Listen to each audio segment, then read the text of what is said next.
Amang Diyos, salamat po sa panibagong araw na ibinigay mo.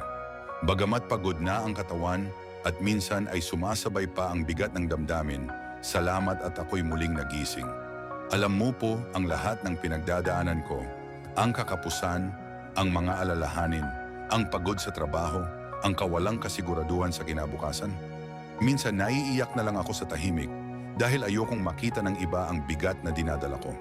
Panginoon, sa gitna ng lahat ng ito, itinataas ko sa iyo ang aking puso. Tulungan mo akong huwag sumuko, bigyan mo ako ng lakas na ipagpatuloy kahit mahirap, at pag-asa na kahit hindi ko pa nakikita ang sagot, ay naniniwala akong hindi mo ako pinapabayaan. Gabayan mo ang aking pamilya, ilayo kami sa sakit, sa gutom, at sa pagkawatak-watak.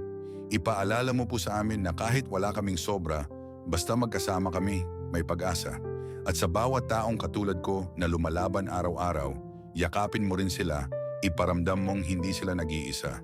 Salamat po, Ama. Sa iyo ako kumakapit. Ikaw ang aking liwanag sa dilim at lakas sa aking kahinaan. Amen.